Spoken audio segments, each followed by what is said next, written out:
Injil Matius bab 22 ayat 1 sampai 14.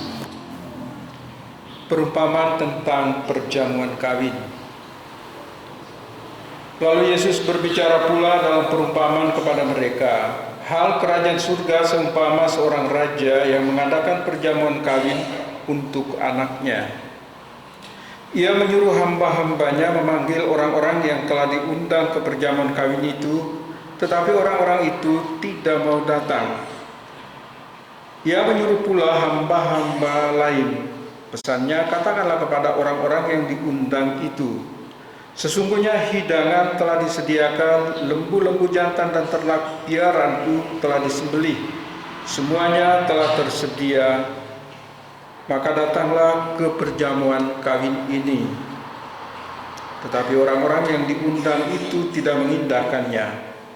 Ada yang pergi ke ladangnya, ada yang pergi mengurus usahanya, dan yang lain menangkap hamba-hambanya itu, menyiksanya dan membunuhnya. Maka murkalah raja itu lalu menyuruh pasukannya ke sana untuk membinasakan pembunuh-pembunuh itu dan membakar kota mereka. Sesudah itu ia berkata kepada hamba-hambanya, perjamuan kawin telah tersedia, tetapi orang-orang yang diundang tadi tidak layak untuk itu. Sebab itu pergilah ke persimpangan-persimpangan jalan dan undanglah setiap orang yang kamu jumpai di sana ke perjamuan kawin itu. Maka pergilah hamba-hamba itu, dan mereka mengumpulkan semua orang yang dijumpainya di jalan-jalan, orang-orang jahat dan orang-orang baik, sehingga penuhlah ruangan perjamuan kawin itu dengan tamu. Ketika raja itu masuk untuk bertemu dengan tamu-tamu itu, ia melihat seorang yang tidak berpakaian pesta. Ia berkata kepadanya, hai saudara, bagaimana engkau masuk kemari dengan tidak mengenakan pakaian pesta? Tetapi orang itu diam saja. Lalu kata raja itu kepada hamba-hambanya, ikatlah kaki dan tangannya dan campakkanlah orang itu ke dalam kegelapan yang paling gelap. Di sanalah akan terdapat ratap dan kertak gigi. Sebab banyak yang dipanggil, tetapi sedikit yang dipilih.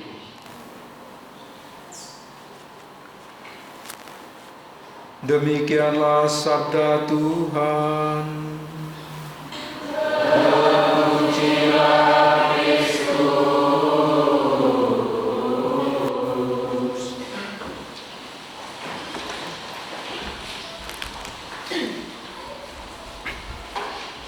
Bapak, Ibu, saudara-saudara sekalian yang terkasih di dalam Tuhan, 3 minggu berturut-turut Yesus memberikan perumpamaan.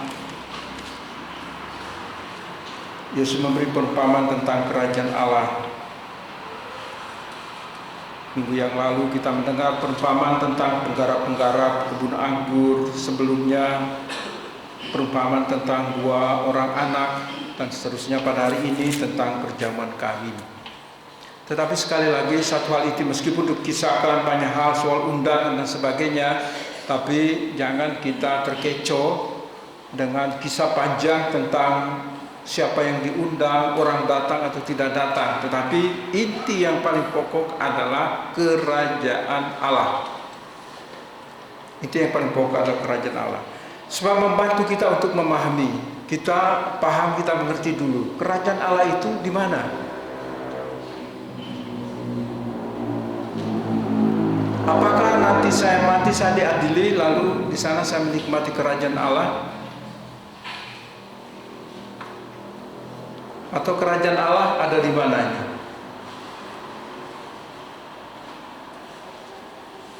Kalau dia mungkin bisa juga tahu semua atau juga bingung kan? Di mana ya? Apa di sana atau di sana atau di sini? Baik Bapak Ibu Saudara-saudara sekalian, kalau untuk memahami kerajaan Allah, kita kembali ke awal mula pengajaran Yesus. Mau tidak mau kita harus menoleh ke belakang, melihat apa yang menjadi dasar pewartaan Yesus setelah dia dibaptis di Sungai Yordan, setelah dia berpuasa 40 hari 40 malam. Dia turun dari sana, pewartaan yang pertama-tama adalah bertobatlah. kerajaan Allah sudah dekat. Ya, bertobatlah, kerajaan Allah sudah dekat. Setelah itu di bagian lain dari Injil Yesus berkata, kerajaan Allah ada di antara kamu. Dengan demikian jangan pikir kerajaan Allah mungkin di puncak Gunung Slamet. Jangan berpikir bahwa kerajaan Allah itu mungkin dekatnya Nyi Roro Kidul di pantai selatan sana. Lalu orang rame-rame bawa sajen-sajen dan sebagainya pergi ke sana dengan pakaian khusus misalnya. Tidak. Kerajaan Allah itu ada di antara kita. Kerajaan Allah itu ada di antara kita.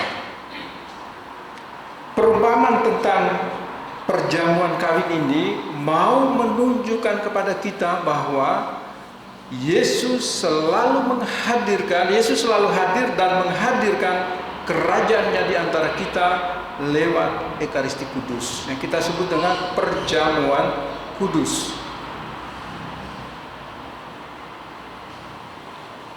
Dengan menyadari bahwa Ekaristi juga perjamuan Tuhan untuk menghadirkan kerajaan Allah, maka perumpamaan ini membantu kita untuk menelisik, melihat kehidupan kita. Apakah saya seperti orang-orang yang diundang itu? Saya pergi ke ladang, saya pergi menjalankan usaha saya pergi mengawinkan sapi saya pergi ini, saya pergi itu, saya pergi resepsi di sana. Lalu kita mengabaikan, kita acu tak acu terhadap undangan Tuhan untuk menghadiri perjamuannya. Jadi Bapak Ibu Saudara-saudara sekalian yang saya cintai di dalam Tuhan, kita semua yang hadir dalam Ekaristi baik harian maupun mingguan bukan sekedar untuk bertemu dengan Romo, bahwa ada perjumpaan yang luar biasa bagi kita semua. Ada perjumpaan, saya kalau 2 minggu Anda lihat, saya sakit. Ini juga perjumpaan. Kita saling memberi informasi untuk mengakrabkan, mempereratkan kita. Ini juga nilai kerajaan Allah, persahabatan, persaudaraan, supaya mempererat tali persaudaraan di antara kita. Ini yang dikehendaki oleh Tuhan. Itulah salah satu dari sekian banyak nilai kerajaan Allah yang harus kita hadirkan di dalam kehidupan kita setiap hari, baik di tengah keluarga, di lingkungan kerja kita, di dalam masyarakat kita. Maka mari kita sadar diri supaya kita jangan menunda, kita jangan sia-siakan undangan Tuhan. Saya sangat yakin kadang-kadang juga kita sama seperti orang-orang yang dikisahkan oleh Yesus dalam perumpamaan tadi. Ini hujan, saya mau tidur sedikit lagi. Ini aku kan capek, aku baru pulang berwisata. Banyak sekali alasan yang kita cari-cari untuk tidak hadir dalam undangan Tuhan. Tetapi Tuhan tidak menyerah. Pergi ke persimpangan-persimpangan jalan, bawa orang baik, orang jahat sini. Sebetulnya perjamuan Tuhan itu Tuhan mau mengundang kita untuk bisa menikmati keselamatannya. Karena Tuhan mau kita selamat. Orang baik, orang jahat pun engkau boleh diundang. Tetapi engkau juga harus menggunakan pakaian pesta. Kalau engkau orang berdosa harus bertobat. Ya kan? Engkau orang berdosa harus bertobat. Maka di depan gereja itu kita itu kan ada air suci. Tapi era pandemi COVID-19 itu kita lalu lupa bahwa ada air suci sekarang sudah. Apakah masuk tadi celupkan tanganmu buat tanda salib? Pasti tidak. Ya kan? Sudah lupa toh. Ini juga Tuhan mengingatkan kembali. Ayo mulai. Minggu depan itu masuk mulai celupkan tangan di situ buat tanda salib. Sudah lupa? Saya ingatkan, karena airnya penuh terus, nggak pernah berkurang. Sudah sejak 1 Oktober air itu diisi sampai sekarang penuh. Saya tanya koster, sudah ditambah, masih penuh Romo. Itu disediakan rahmat untuk kamu, tapi kamu menolak rahmat itu.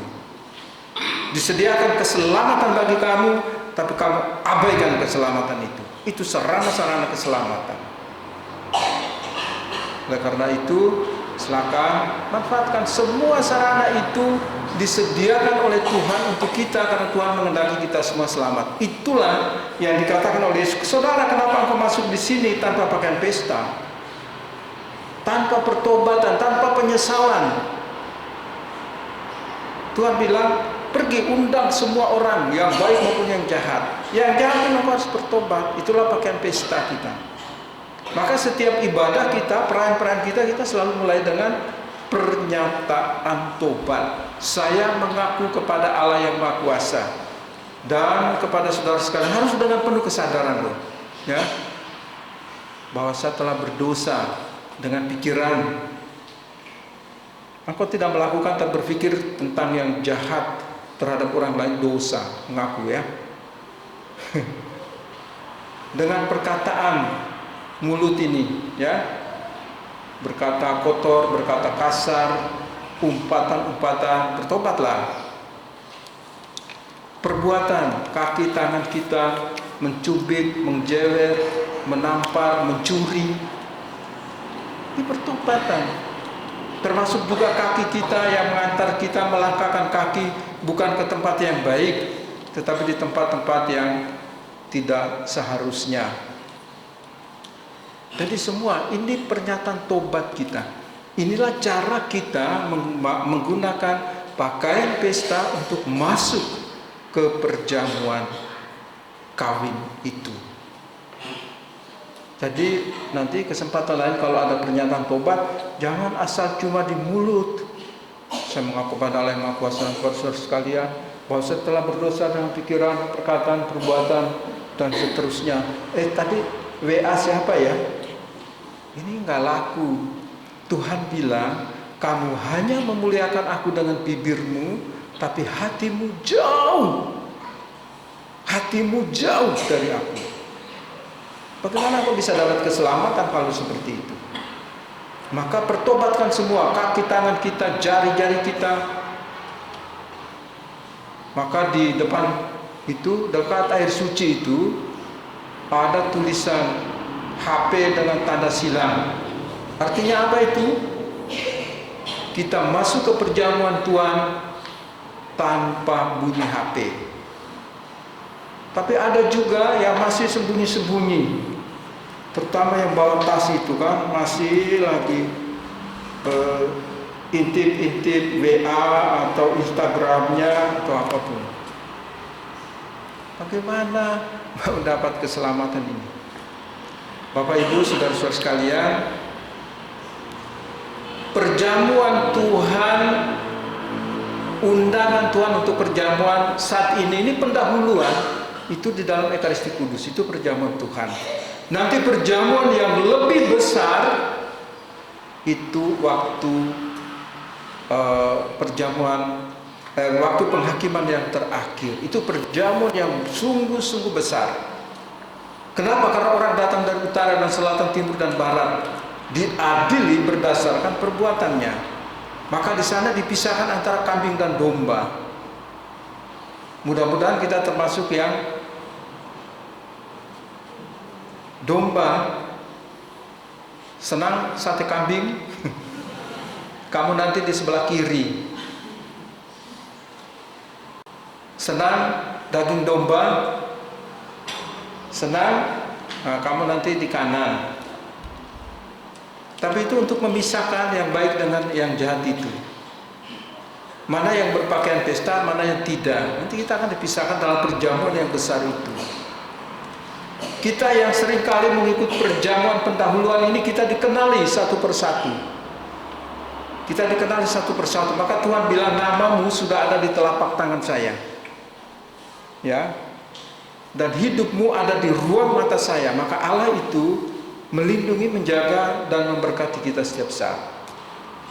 Oleh karena itu, saya pikir tidak semua kita ini sempurna. Kata Yesus pada waktu membasuh kaki murid-muridnya, kamu semua sudah mandi tapi tidak bersih.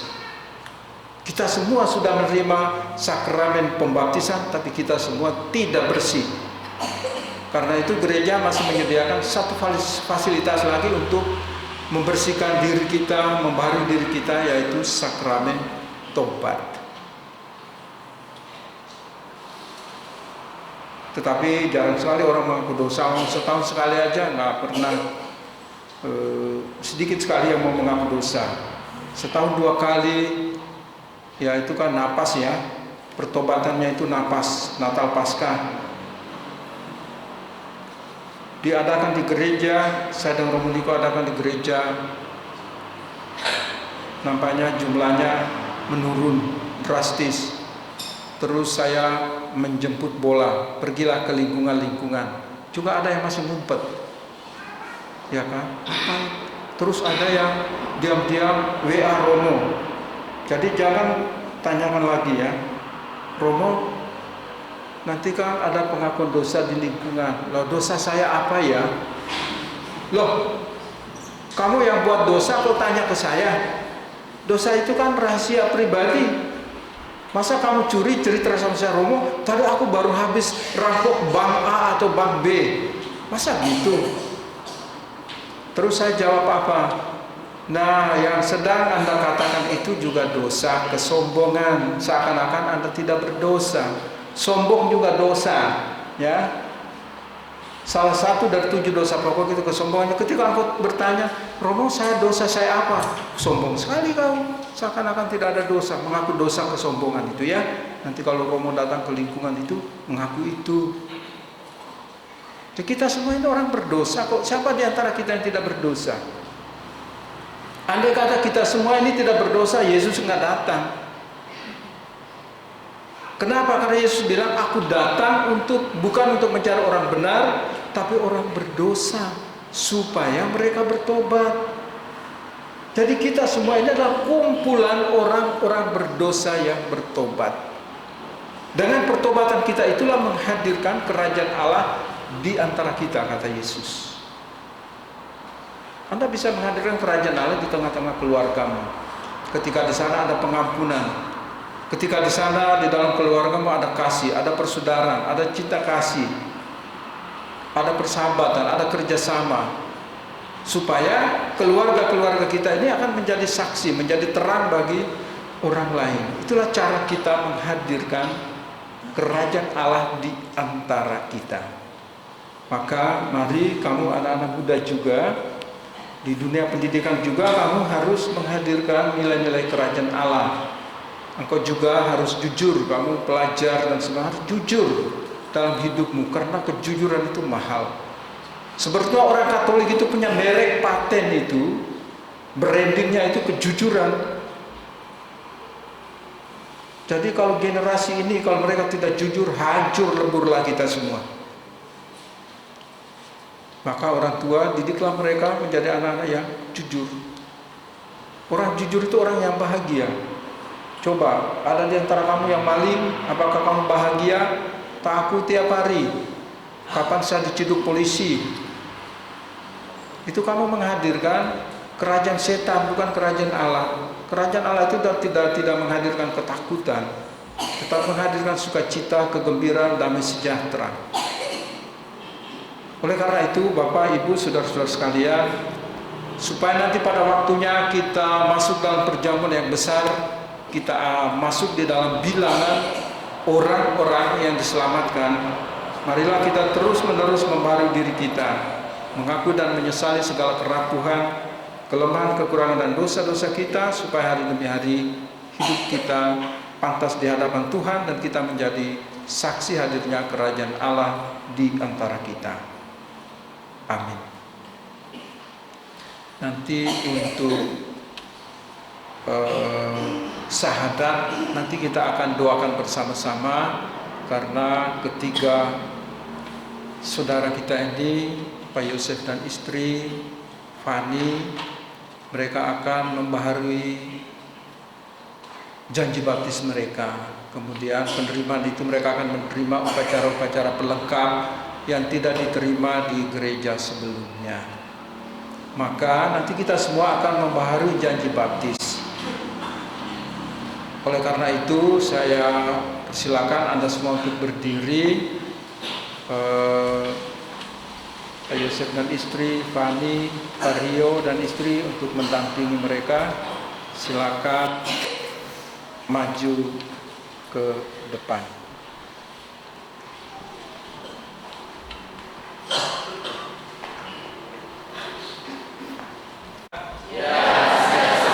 Sanggupkah saudara-saudari menolak bulan-bulan dalam bentuk kayu, tujuan dan hiburan yang tidak sehat? Sanggupkah saudara-saudari berjuang melawan segala tindakan dan kebiasaan yang tidak adil atau tidak jujur dan yang melanggar hak asasi manusia? Terima kasih atas kesanggupan saudara-saudara sekalian untuk menolak setan. Sekarang nyatakan Tuhan Anda dengan menjawab 3 pertanyaan ini. Ya, saya percaya. Percayakah saudara akan Allah Bapa yang Maha Kuasa, pencipta langit dan bumi? Percayakah saudara-saudari akan Yesus Kristus, putranya yang tunggal Tuhan kita, yang dilahirkan oleh perawan Maria, yang menderita sengsara, wafat dan dimakamkan, yang bangkit dari alam maut dan duduk di sisi kanan Bapa? Percayakah saudara-saudari akan Roh Kudus, gereja Katolik yang kudus, persekutuan para kudus, pengampunan dosa, kebangkitan badan dan kehidupan kekal? Saudara-saudara sekalian, inilah iman kita. Inilah iman gereja yang kita akui dengan bangga dalam Kristus Yesus Tuhan kita. Sekarang siap Om akan berciti seluruh umat dengan Kristus.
Saudara-saudari Allah Bapa Tuhan kita Yesus Kristus telah melahirkan saudara kembali dari air dan Roh Kudus dan mengampuni semua dosa saudara. Saudara-saudari akan menjadi anak-anaknya dan bersatukan dengan Tuhannya.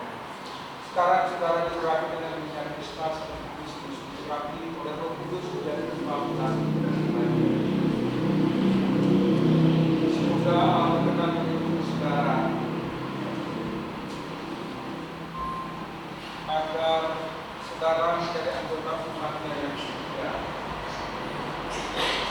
sampai memasuki kehidupan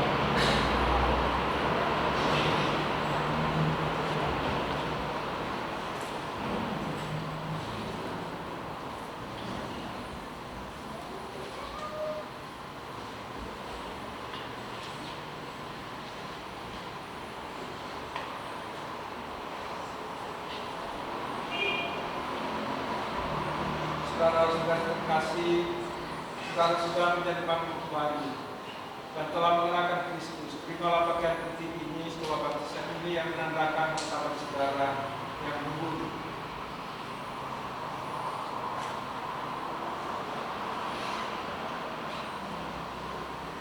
Jagalah martabat ini tak bercela, sampai menghadap Tuhan dan Nabi kita Yesus Kristus, supaya diperkenankan masuk ke kehidupan yang kekal.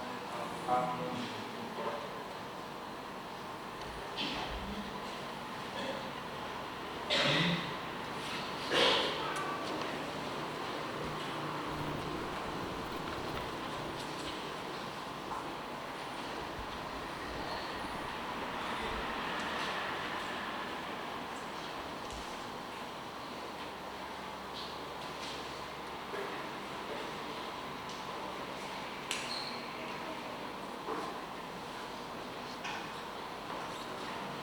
Kini saudara-saudari telah bersatu dengan Kristus cahaya dunia, maka saudara-saudari harus hidup sebagai putra cahaya dan hayat iman dengan setia, sehingga pada saat Tuhan datang, saudara-saudari dapat menyongsong Dia bersama semua orang kudus dalam istana Bapa di surga.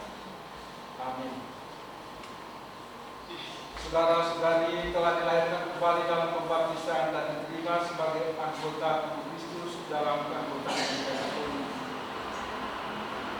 Sekarang saudara akan menerima Roh Kudus yang pada hari Pentakosta dicurahkan kepada para rasul. Dengan demikian saudara dapat menjadi anggota gereja yang aktif dan memberi sumbangan untuk pembangunan tubuh Kristus dengan menghayati iman dan mengamalkan cinta kasih. Amin. Bapak Ibu, saudara-saudara sekalian, Yosef, Ibu dan Fani, Anda sudah diterima resmi dalam keanggotaan gereja Katolik. Karena Anda sudah dewasa, maka nanti pada hari ini juga Anda akan menerima Komunitas Kudus untuk pertama kalinya dalam gereja.